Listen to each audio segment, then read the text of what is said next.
This is the biology department's kind of first effort to have a diverse alumni career panel. Our goal is to give you all an opportunity to see some different career pathways that you can take after Furman. We've deliberately invited alumni with a whole, I guess, a very diverse pathways after Furman. They all started as biology majors, but have ended up in very unique and distinct spots. Our goal for today is to have each panelist talk for a few minutes. I have a couple of questions to ask. So we'll take 25 to 30 minutes there. And then we can kind of open the forum for any particular questions. Alrighty, so maybe we'll start with our just the broadest question. And I will, if any of the four of you would like to jump in and respond first, we'll go for there. So how did you decide to pursue your particular career? And what were some important factors that influenced that decision?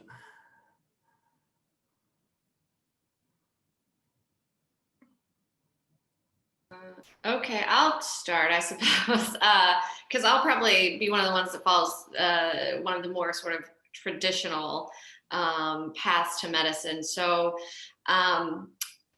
the story goes that at some point in my childhood, I said I want to be a doctor, and that was just what I decided I wanted to do, and that's what I did. So it really, I think, stemmed from my interactions and relationship with my pediatrician, who I just really liked and bonded with growing up. And I thought, I want to do something like that. I want to be like her and connect with people and take care of people. So I went to Furman. I'm a graduate of 2006. Went to Furman and entered in as a biology major on the pre-medicine track at the time, and went straight through and focused in on biology and medicine. Then after Furman, I did 2 years of basic science research at the NIH, and then went to medical school in 2008 in Richmond, Virginia at VCU, where I decided that I did not want to be a pediatrician anymore, but I instead wanted to be an OBGYN. And so I went to residency for that in Indianapolis, Indiana, and then moved to Washington, DC, where I've been since 2016 in private practice. I don't know if people want to know more about why I delved in specifically to OBGYN, happy to do that, but to keep it broad right now. Yeah, well, we can give students a chance to ask specific questions once we kind of set the stage. So, Carol, I don't know if you want to go next. Sure, I'll go next. And I'll preface what I'm going to say with just a little bit of advice as far as choosing a career and choosing how you're going to invest your life, choosing how you're going to spend your time. It really is an investment in yourself, in those that are close to you, and in the world around you. And I would give similar advice to the way a financial advisor might approach a portfolio. I don't know if any of you, if students have looked at that yet at this stage in your life, but if you go to your stockbroker, your financial advisor, they will ask you a couple of questions, and one might be, how much risk do you want to take? And the risk that I'm comfortable with in my career, investing my time, might be different than yours. And they may also ask you, to what degree is it important socially and conscientiously what you're investing in? Are you going to invest in companies that you feel are doing the right thing? And for me, as far as investing my career, that's a no-brainer. I believe that if I'm not making a contribution, if I'm not helping, if I'm not promoting other people, advancing other people, then it's just a paycheck, and that's not of interest to me. So I would look at those two questions in any decision making. And again, what is risk for my level of tolerance is probably pretty high. So don't look at me and say, oh, she's had a fun life, I think I'm going to do that. It may be right for you, or it may not be right for you. So this question is the question of how I decided to pursue a certain career is not easy, but I'll try to be brief. It's not easy because I pursued several careers. Upon graduating from Furman, I was given the opportunity to do an internship at Oak Ridge National Laboratories. I did that for 1 year, which would be a classic use of my degree. It was very interesting, but then other opportunities presented themselves to me, and that first opportunity was not one that I was going to stick with for the whole of my life. In addition to being a little girl who had a room with a science laboratory in it, I also grew up with ballet classes multiple times a week. That was a love of mine. And at that point, this was in the early 1980s, ballet was growing in the United States, and there weren't just those world-class companies, but there were regional companies where you could perform professionally. And I was invited by someone who had trained me in South Florida to come in an audition. So I did. I became a professional ballet dancer, and that was a 20-week contract every year. And then I worked at Disney when I wasn't working there. It was completely, I'm sure my parents were quite worried. It had nothing to do with my degree, but I made that decision. That was not a financial decision. That was not necessarily a long-term career decision, but that was a decision of taking an opportunity to do something that I probably wouldn't have a chance to do later in life. That was not something I would have the option to come back to. I made that decision. And then when it was time to step back from that, as I approached 30 and as I approached having my first child, I decided to leverage what I had done there to opening a business. I've come from a fairly entrepreneurial family. I opened a performing arts school. I learned about marketing. I learned about managing staff. I learned about dealing with people. I worked in a way that I felt was appropriate to teach children. I grew that one school to multiple schools, and also had a student performing arts company. It turned into a successful enough business that I never looked back at biology. Then I decided to step back from that upon having my second child. I wanted to do something different. Working from home was just becoming a thing. I reached out to people. I had done a little bit of science writing for South Carolina Public Interest Research Group, a little article here and there, and I reached out to various people, and I landed a job editing users' guides for a company that makes technology for professional broadcast. And in writing and editing those users' guides, I found myself thinking the way I thought at Furman when I had to write a research paper. Is this true? Does this make sense? Can someone else understand this? And I got massive kudos for, these are the best users guides we've ever had. People always say they're not useful, but yours really are. I then became a trainer and a systems integrator as that company got acquired by a larger company, and eventually became a long-term consultant for them, working for broadcast facilities all over the world, including DirecTV. I implemented NBC's first automated graphics workflow. I worked for Fox. I've worked for Fox Iberia in Spain. I've worked for Kuwait TV. I've worked for Al Jazeera. I've worked for CTV in Canada, multiple other companies. It's been a wonderful privilege, lots of opportunity to travel. Then I decided, instead of being a freelancer, I stepped back a little bit and spent some time taking care of my mom. She had Alzheimer's and my dad had passed. And then once she passed, I took a deep breath and thought, Carol, you've never done the corporate thing as like a employee who goes to an office. What could you do? To what level could you rise? And so I took a job with one of the companies that I had consulted for.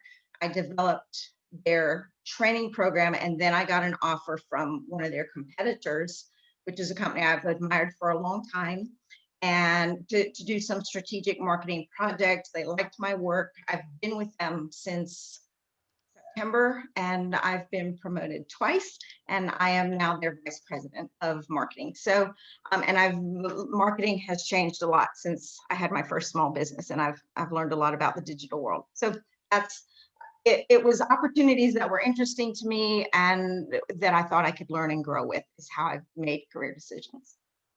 That's great. And that leads really, we'll just file that away for the next question because I think there's lots of follow-ups there. Alrighty, who wants to go next? Maybe I'll go next. Okay. So this is Vinod Thourani. Mine's gonna be a lot more boring than that. I'm just gonna tell you that.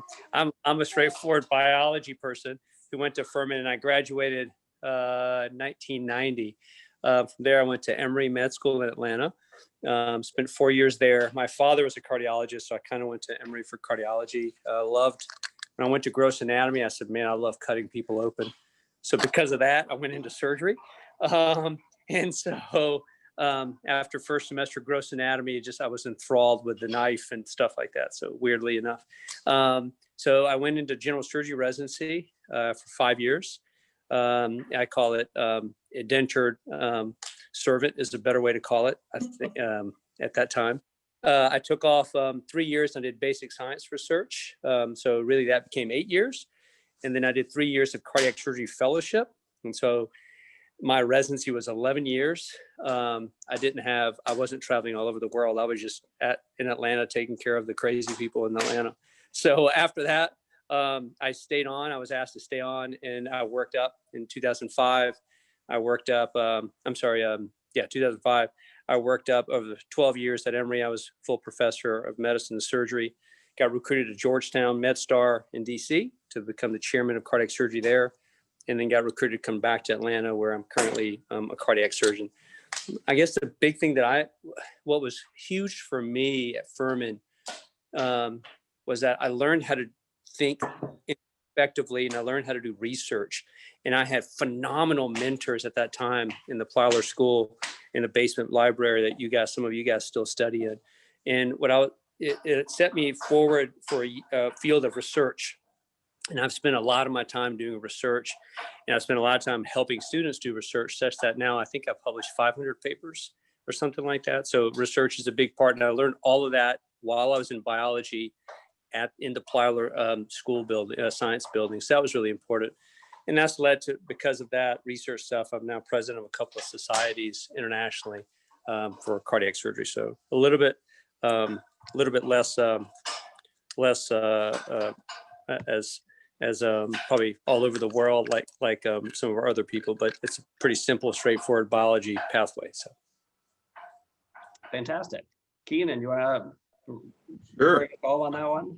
Yeah. So, I mean, I grew up fishing and just falling in love with nature. And I did one of those silly career things in high school. You take a test, and of course, like marine biology went first, and it was like the top career I should do. And then I told my coach that. He's like, they don't make any money. And, we need more African-American doctors. You're really good at math and science. And so I'm one of the many people that came to Furman as pre-med. And after playing football and 2-3 semesters, I realized it's almost impossible to be a student athlete and really compete with the other students regarding academic work. And I didn't realize how easy school was until I went to graduate school and said, oh, wow, this is what school's like when you don't have a full-time job. That's literally exhausts you every day. But I had this, moment where I was kind of lost and didn't know what I want to do, but I love biology. I love science. And luckily I ran into Dr. Travis Perry, who helped me get on the track of natural resource management. And I went the route of wildlife biology. So after Furman, I graduated. 3 days later, I was doing field research, researching birds in South Georgia. And from there, when I was doing my research, I realized it's not the birds that are cutting down the trees, it's people, and really got into this concept of human dimensions of natural resource management, which is an integration of all types of sciences. I was taking psychology classes in graduate school, learning different type of modeling methods to really understand this social ecological system, and got very interested in that, graduated. And it's funny to hear about risk. So like coming from poverty, you're very risk adverse. And I hate to generalize, but for me and in general, people, the data show that you're very very risk adverse. So I went to like the safest bet, the federal government. And so for today, when I talk about careers, there are so many paths beyond natural resource management in the federal government that are steady Eddie jobs, pay very well, great pensions, great benefits, and it's not going to be as exciting as traveling the world. Although I travel now in my leisure because I get decent time off, but it's a very different path.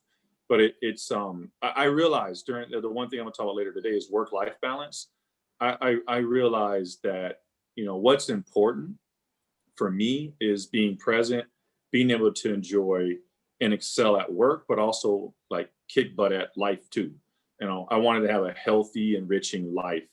And I realized certain career paths it was going to be very difficult to be an awesome dad, an awesome husband, an awesome, you know, whatever, and an awesome ex.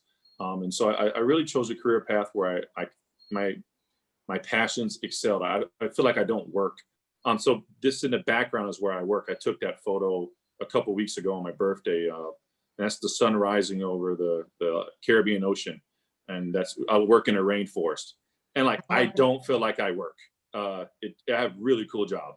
And now I'll talk about it later now, but I'm more back into, I went to hard sciences, did a lot of wildlife research, was over a big research program for multiple states. And now I'm back into leadership and management. And I'm really focusing on community engagement and conservation. Fantastic. That is I love the diversity of places people have ended up, and, you know, similar and shared messages.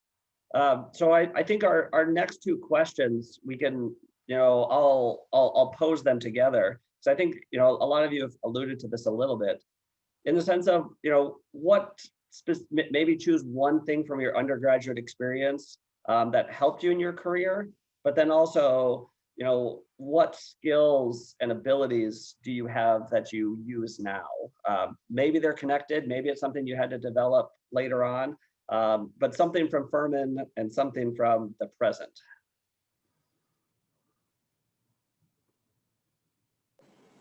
So I'll start.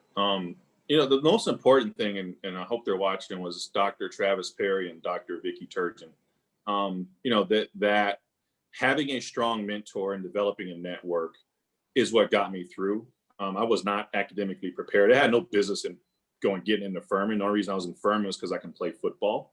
And they realized that and helped catch me up those first couple of years.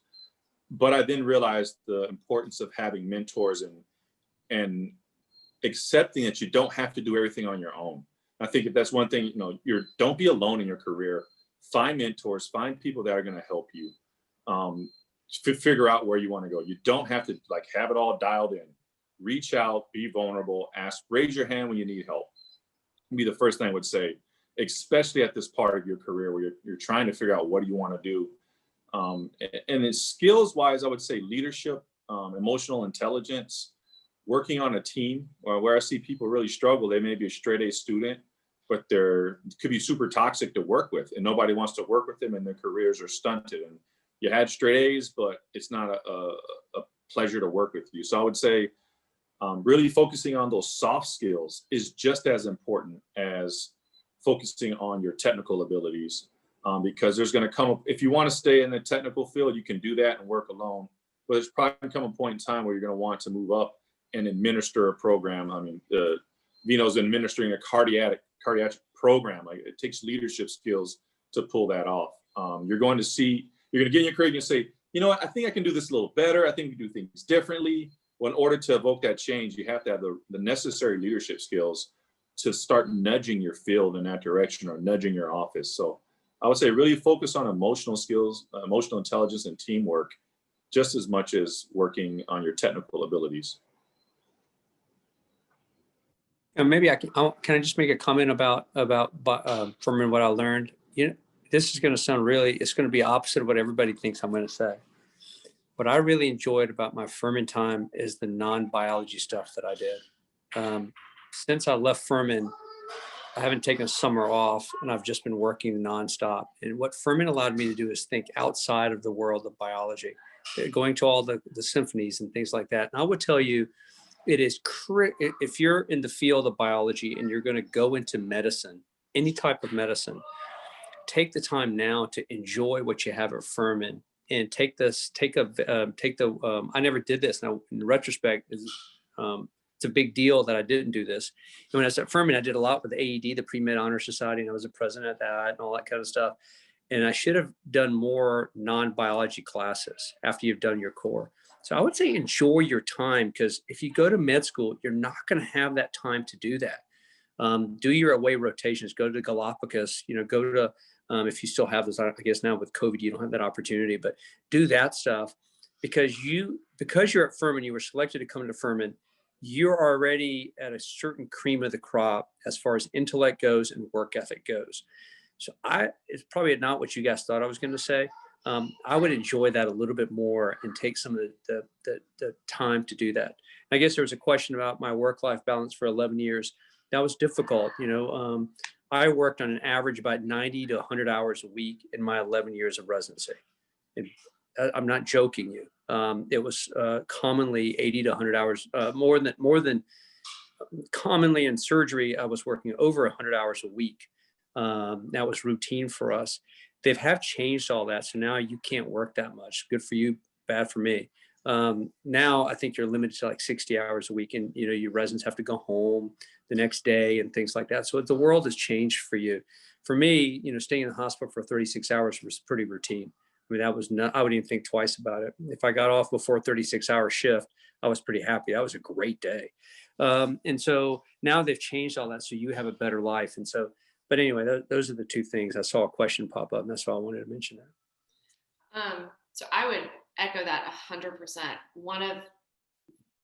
Some of my fondest course memories at Furman are not biology. And that's not to say I didn't love biology. I went there as a biology major, but completely echoing, you go into medicine and you're going to do all of that. And I found sociology courses so interesting, and my medical ethics course that kind of bridged philosophy and sociology. And you don't get to go back and do that again. And Furman offers some really interesting courses, some really interesting majors that if you want to pursue a career in medicine, you're going to get in to your medical school program if you do all of your core classes and you do your biology major, or you major in something else that you're interested in. It helps you become more of a well-rounded person, and think beyond just science and research. And I think that's really, really important. And I benefited a little bit from the residency work hour restrictions for sure. But it still is a very intense career path with long hours and long days. And so being prepared for that, it's worth it. I was going to say, well, I would do it. There's nothing else I would rather do right now today, period. Yeah. It's definitely worth it. But I do think I give that advice to anyone who asks about their undergrads. Major or minor in things that are interesting to you also, because you don't get to go back. Well, to echo what Lauren said, three of my favorite, I loved all of my biology courses. I especially loved genetics. But three of my favorite non-biology courses, I think I took philosophy my senior year. And if I had taken it sooner, I thought, wow, this is really cool. I would have taken several others. I took an advanced writing composition course. And as much as I hated the professor for making me pop out half of my words, that's how I got started in the business that I'm in now. I became a very concise, precise writer, and that was really good for me. I took computer science back in the day when Fortran was the language that you learned, and I loved every second of that. And to be able to think at that level and that logic was very interesting to me, very helpful to me. So yes, I would highly recommend exploring courses. And then to a point that Keenan made and that Vinod made in a different way, talking about work-life balance, but also talking about those 90-hour weeks. There are always times in life when you have to discern what that balance is, what those decisions would be. And I would just add to that, I think both of their comments were spot on, although they might seem contradictory. I would say if you are making short-term sacrifices to the long-term benefit of what you want to do, as Vinod did, that's a good decision. If you are making long-term sacrifices so that you can have short-term benefits, then that's probably not a good decision. If you're just doing something that you hate so you can have that car that's not going to be worth anything in 3 years, that's a bad decision. So short-term sacrifice for the long-term good is always okay, but long-term sacrifice for the short-term good is probably a bad idea. So to answer those two questions, I think if I had a nickel for every time somebody has said, "Oh, so you don't use your degree," I probably wouldn't be, or I would have retired a long time ago. But no, I wouldn't, because I love what I do. But the three things that I use today that I learned at Furman and that have helped inform my different career moves. Number one would be research. And I think every major at Furman is strong, but I think if you have a science degree, no matter what you choose to do with it, you're particularly strong. Everything I do, I research. In my current career, I have jumped ahead of 2 people with master's degrees in marketing because I do my homework. I bring data to the table. I bring proof of why I think what I am recommending is the right decision. And that is a skill I learned in the biology department at Furman, believe it or not. The second thing I would say is communication. And we always think of communication in terms of, can I present myself well? That's important. Can I write a decent email that doesn't look like I'm ignorant? That's important. But I would say the most important communication skill is listening. That's why we have 2 ears and 1 mouth. And if I'm just putting out, then I'm not connecting. And if I'm not connecting, then this putting out is not worth anything. So I would say listen first, speak second. And that's always served me quite well, I think. And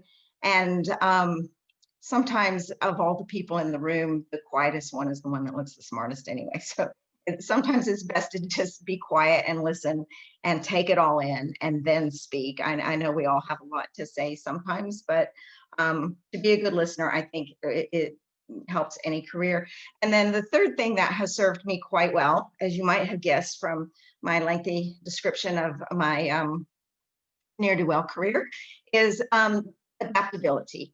The world is not going to stay the same. And so as much as people find it remarkable that I have a strong position as a marketeer right now, and I do not have a degree in business, I do not have a degree in marketing, I do not have an MBA. If I had earned that degree in 1980, I would not have the knowledge or skills that I need today. If I had earned that degree, even a couple of the people that I manage have such a degree from 12 years ago. It's not valid anymore. What brought you to the fore at a search engine 12 years ago is not what brings you to the fore today. Nobody does yellow pages marketing anymore. Other things aren't valid ways of marketing anymore. The world is a lot more conversant than it was 20 years ago. It's not a marketing push, it's a marketing conversation. And so I think my ability to adapt, to grow, to be a lifelong learner has served me quite well. So that's my answer.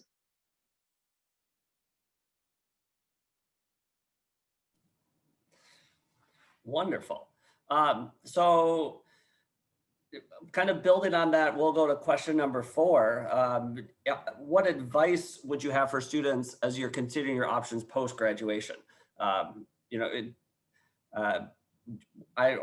guess the second part of that, what do you wish you had known? And you guys have alluded to this a little bit, but is there, anything specific that people might want to describe a little further? I like a comment that Keenan made about going into work for the government, but realizing that there are other options, and maybe I'll leave him to elaborate a little bit more on that. But there's so much going on today in science and technology. There's so much conversion of what can be done with data science, what can be done with AI, as well as traditional biology, that once you have that degree and once you have some experience, make the most of where you are, but keep your eyes open, because there's always new things being developed, and you can do things in the private sector. There are startups that are quite well funded that where you might have a place. So I would say keep your eyes open. Yeah, I would echo that. Really, even if you're in a specific field, branch out. I was working with the CIA on some modeling that they were doing, and I wanted to apply it to how to optimize a portfolio for land acquisition. And it was a model that they use for something else. You can reach out to different disciplines and really learning, think about a toolbox. I remember when my senior year, a thing occurred and it was called the Facebook. It had the in front of it, and it was just colleges, and that thing has evolved, and now that's a very important tool that I have to use to communicate to the communities surrounding the forest. And so just something simple as staying relevant, and I refuse to download TikTok, but like just finding certain tools to that are emerging, and these technologies that are emerging, and thinking of ways to integrate, because everything is converging and integrating, and being very familiar with other fields is very important. The one advice, and I go back to one thing I wish I'd have known, if I could have told myself, was to take a gap year. I had 1 month off from the age of 17 to 26 after I finished my doctorate. And I wish I would have taken some time, even between finishing my doctorate and working for the federal government, or even between, I literally finished my master's, walked off the stage, and started my PhD the next day. And giving yourself some time, even though you're young, you still can potentially burn out. Self-care is really important. And then the second thing is, there's a lot of money out there for graduate school. I always had this assumption that you had to pay money, when in fact, there's a lot of money to fund your graduate degree through a research assistantship or a teaching assistantship. And so I would say, trying to find those buckets of money to fund your graduate degree, so you're not graduating in a lot of debt. If you don't have parents that can write you checks for your degrees, like Furman, is a lot of people, parents can write checks. Good for you. I wasn't in that position, and I'm glad I didn't finish graduate school with tons of debt, because I was able to find money to fund my graduate degrees. I actually I was going into academia and got talked out of it actually when I finished my degree and went to the government. But my PhD was funded by an entity hoping to transition me into academia. So there's a lot of different initiatives. Go find the money, and don't put yourself in debt, or help your parents out. I just want to add to that. Did you talk to my kids, Keenan? Keenan, I just want to comment on that. Keenan, what Keenan said is important. Now these days, my niece just went to Emory undergrad and then went to UNC med school. She just started. She took off 2 gap years. So that's actually, for med school, that's exceedingly common right now. So think about that. And the next thing I want to say is, it's going to sound a little peculiar, but I'll say it. When I left Furman, 3 of us went to Emory Med School at the same time. And 2 things happened. First of all, we were in school with a bunch of kids from Harvard and Columbia and, Yale and Princeton and all this stuff. And a lot of times people would say, "Hey, where are you from?" I say Furman. And they kind of look at me like, where's that? Like, I haven't, you mean you're not from Duke or Harvard? And I got a little self-conscious about that. And I ended up doing better than most of the guys from Columbia and Harvard and Duke and all that stuff. So don't sell yourself short a little bit. I felt a little self-conscious, because if you do go to med school, everybody's smart. There isn't a weakling in the group. And you're going to feel like, oh boy, at Furman, I was top 10% of my class, but now I'm just in the middle. And it takes it took me a semester or 2 to rebuild my self-confidence, and that will happen to you. And just be cognizant of that. That you're just as smart as those people. They got in just like you did. And so don't get self-conscious about that, like probably I did. And you're just as good as they are, but just know that will happen to you a little bit, and just be self-aware of that a little bit. So. Yeah, I would echo the gap year. That one of, I think, my better decisions was taking 2 years off after I graduated Furman. And I did that on the advice of someone who was a year ahead of me and had done the same thing. But there are lots of opportunities out there for you to do things for a year or two in between graduating Furman and going on to a professional school or settling into what would be a longer term career. So for me, it was doing research. So I did basic science research at the National Institutes of Health for 2 years. And not only was it just great from a research standpoint, gaining that experience, which going into any sort of professional schooling, knowing how to read a research paper and be familiar with that, I think is helpful. It also is some life perspective. And I think once I got into medical school, I could tell the difference in the kids who went straight through and the kids who had taken some time off. And that's not to say that going straight through is not the right thing to do for some people, but to Vinod's point of that self-confidence, I mean, I would always say I went to Furman, it's in South Carolina. Like that became my sentence because it isn't as common when you get out of sort of certain areas of the Southeast. And it's a great school. And I was just as smart as everybody there, but having that life perspective of doing 2 years of research and to Carol, some of her points earlier of deciding what level of risk you are willing to take and finding out what some of your individual priorities in life are going to be, then I am confident going into medical school, even though I'm, was top tier Furman and now you're kind of in the middle of the pack again. You realize that your test scores, they're important and they're going to help you be a good physician and get into a good residency program and further your training. But you also need to be a good person and you need to be able to connect with people and you need to realize that there are priorities beyond just the books in front of you. And Lauren, can I just say that, don't you think it's important that in your gap years that you're actually doing something with it? I mean, NIH, you can't say I'm going to take a gap year and because the med school people are going to interview you are going to say, what did you do in your gap? Exactly. You can't say, well, I just kind of hung out at home and played video games all day. That's not going to get you into a med school. And I absolutely agree. I've never typically referred to it even as my gap years. I just said I went and did research because it's right. Yeah. Be cognizant about something. Yeah. Mm-hmm. Okay, I think we're at a good spot where I would want to add please go ahead.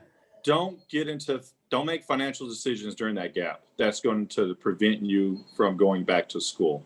Don't go buy a new car, live a very modest life in that year. Because what I've seen is a lot of people take an intentional gap year and they buy a car or buy a house or get a job and they extend themselves and then it's hard to transition back. So I would really encourage, make good financial decisions.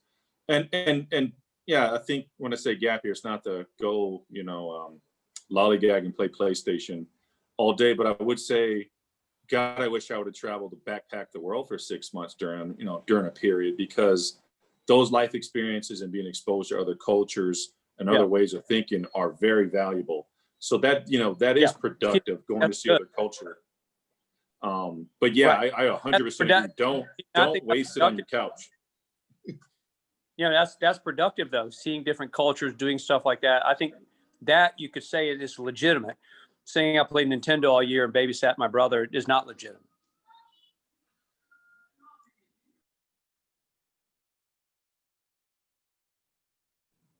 Okay, so I wanted to give the students, who I assume are somewhere out there in this webinar, an opportunity to ask any questions. A few of you have posed nice ones in the Q&A.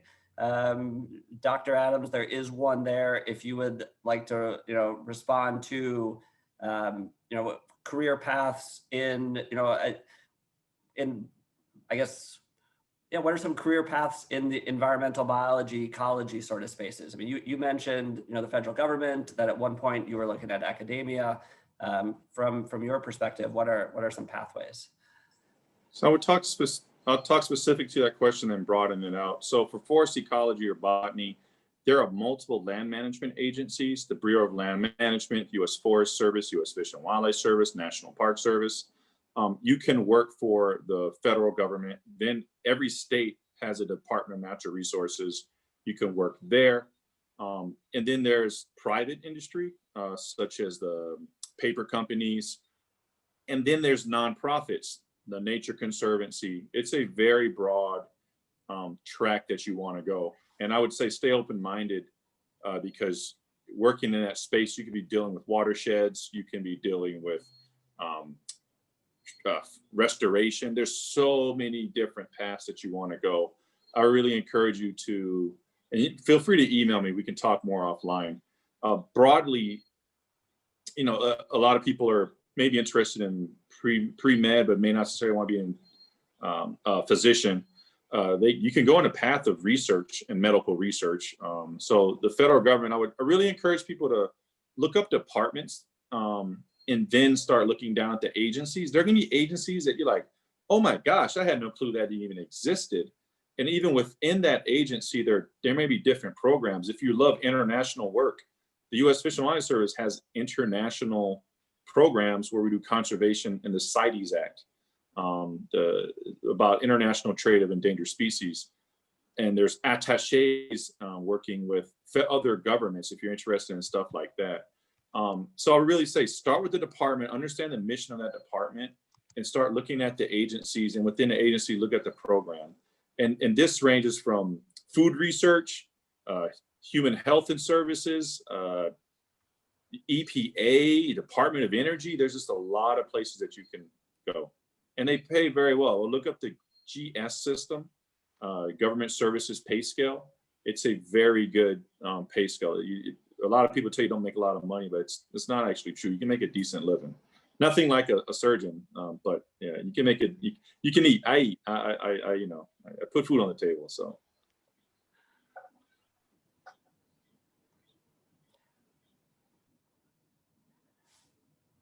So one of the questions that let's see, has been alluded to, but if the students want to ask other questions, we'll kind of leave the Q&A open. But one that came out earlier, let's say, what are the soft skills most important for your bio-related career? I really appreciate that a lot of you spoke about like 1 or 2 years of research after or anything. But what are some other skills that have been necessary?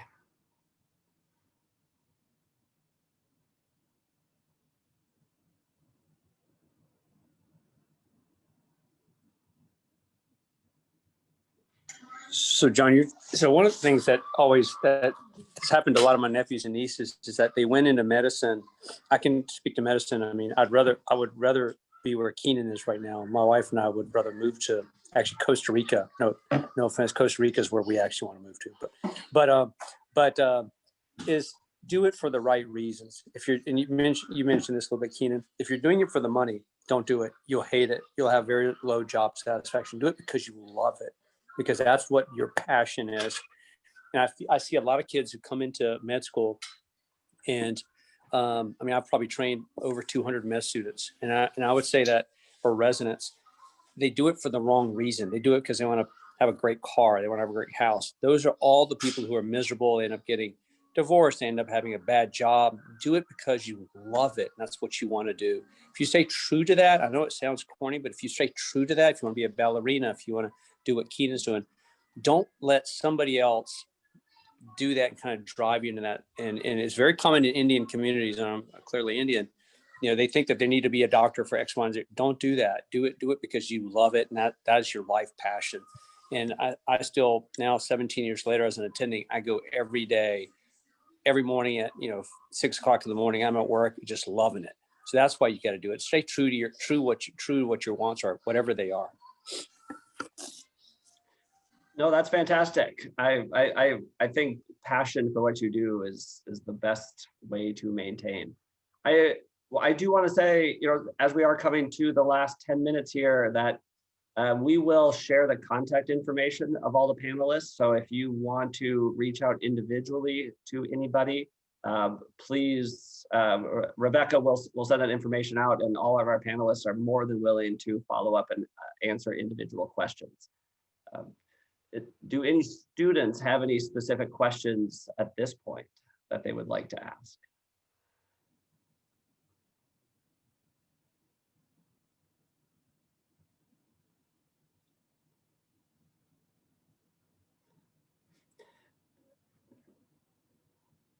Oh, so let's see, I'm prompted to ask one.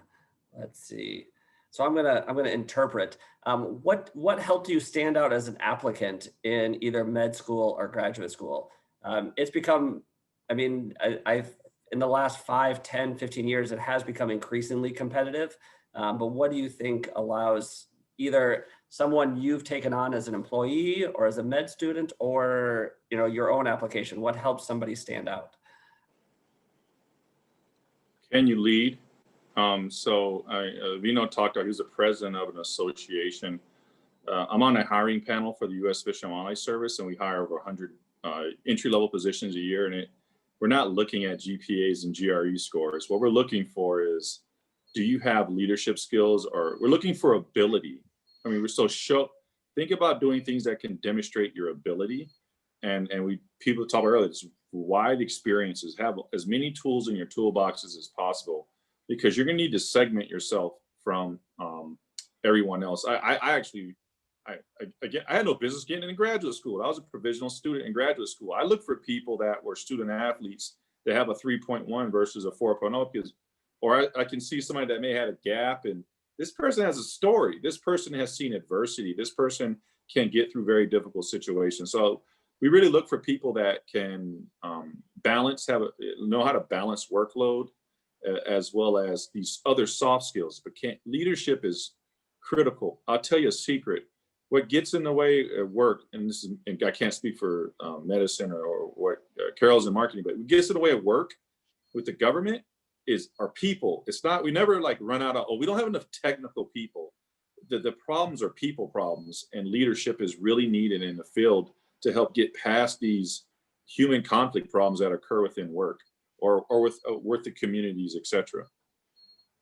Yeah, I think for anything that you apply for, whether it's a school or a job, you're going to have to check certain boxes. And we all know that.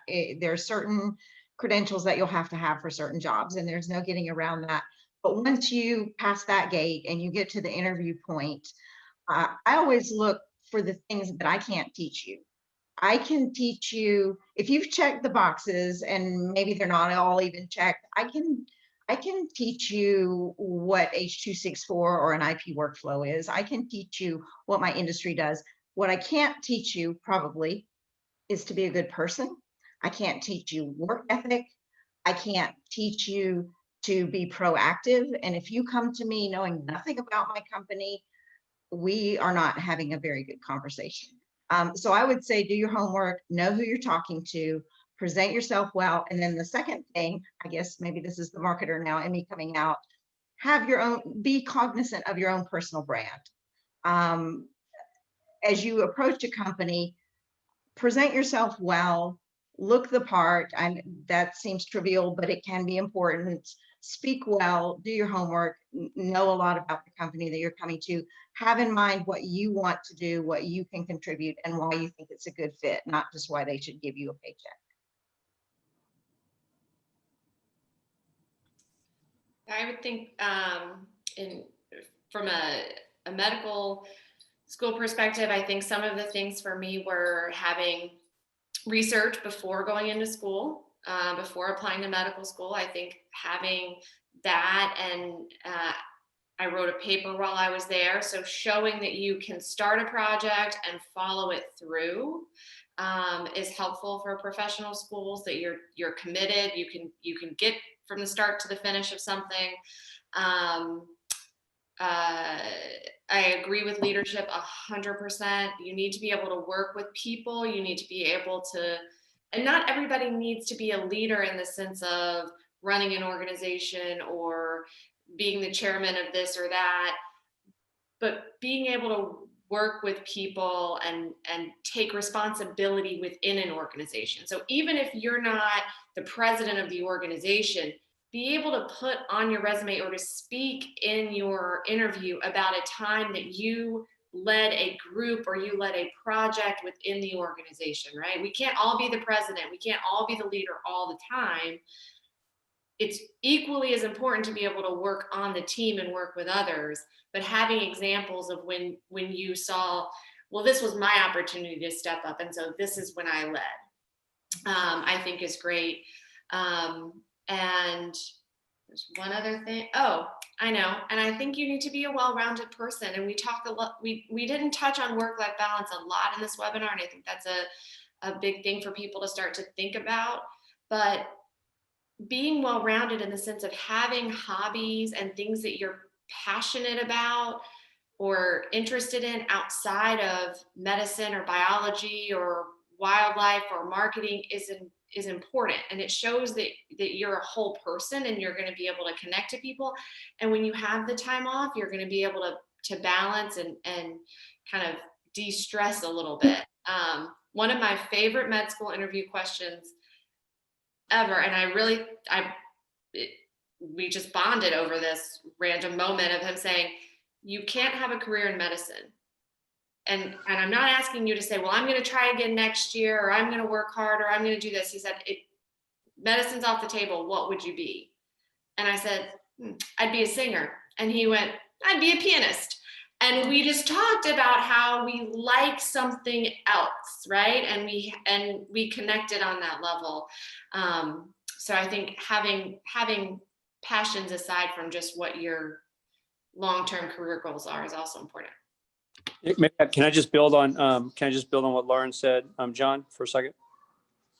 Yeah. So one of the things that we look at, I don't anymore because I'm at a private practice, large academic group. But when we looked at med students, if we saw that the med student the undergrad student did no other activities and had a 3.7 GPA, we would take the person at a 3.6 or 3.5 GPA who was very involved and well-rounded. Why? Because the student that got a 3.7, all they did 24/7 was work, and that's what they made for those grades.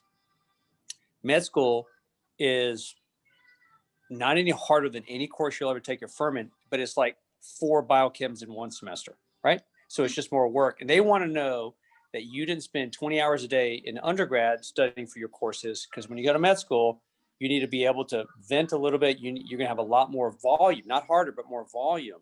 And so they need to know that you can take it up one more gear. And if you're maxed out in undergrad and didn't do anything else, they'll know that you can't take it that next gear.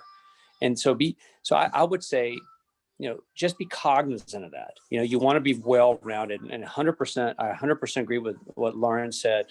The more well-rounded you are is what I look for. I didn't want the guy or the gal who just studied and did nothing else. That to me meant like they couldn't go to the next gear.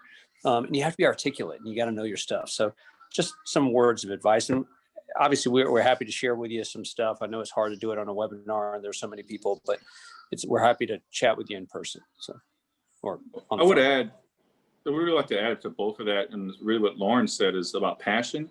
The people I notice in my work that are like not happy are the ones that identify with their job rather than who they are. And I would say, always stay who you are and follow passions. I don't introduce myself. I'm Keenan. I'm the forest supervisor of El Junque. The things I identify with is family and surfing and fishing and a bunch of other things. I notice people that I call it gross domestic happiness, right?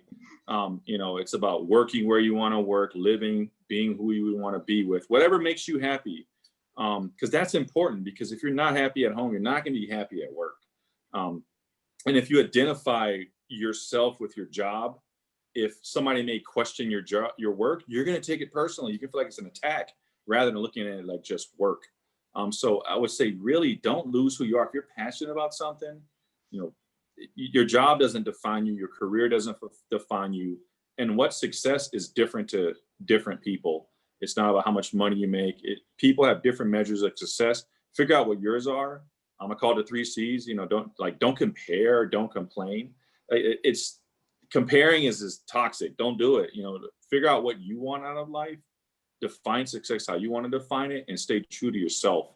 I had a big problem being African American, working in a very white space with authenticity, and it wasn't until recent that I really became comfortable being who I was. I was always scared about being the angry Black guy, and I'm a big dude. I'm like 6'3", 250. And so I was always concerned about how people were receiving me rather than just being authentic. And it was killing me inside. And so I say, just stay true to yourself. I was all worried about I would hide my tattoos, and you know, now like I have a full sleeve. I don't care, whatever. Like I'm just completely authentic in who I am, and passionate about the things that I care about. And I would really encourage you not to worry about those things and focus on yourself. Can we see your sleeve?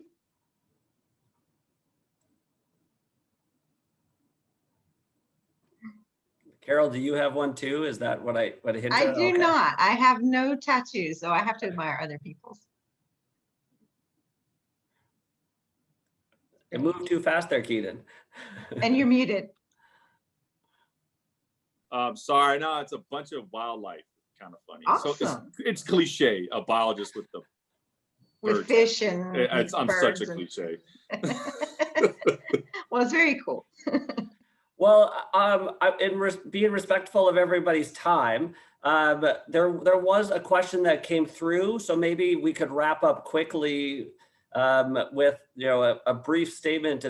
If you were looking for research opportunities in marketing, wildlife, forestry, medicine, where would you look? It is a big question. I think you're right there, but where's the first place you tell people to go? So maybe I'll just start with the medicine part of it, since I do so much of that research part of it.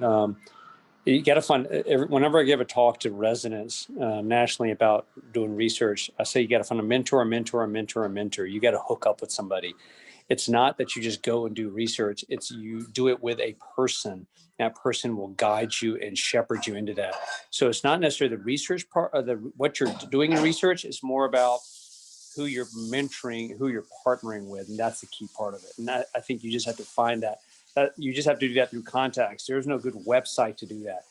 Usually you do it in the summertime when you're home city, when you're home, with your parents and stuff. That's the best pathway to do it. And if you're interested in cardiovascular space, I know people all over the country, so just reach out to me and I can kind of help you with that. And I think Keenan put the best place for wildlife. The Texas A&M Job Board is the go-to place.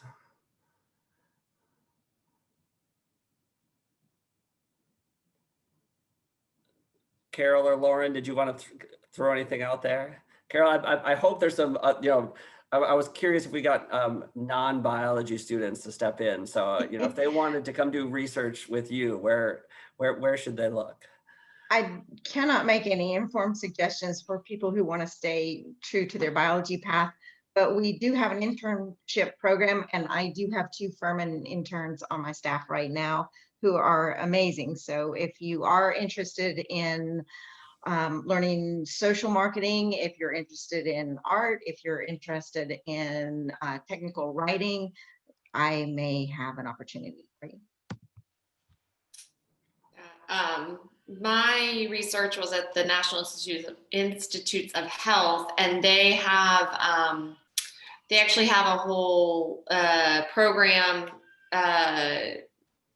called I think it's the Intramural Research Training Award, IRTA, or Cancer Research Training Award, CRTA.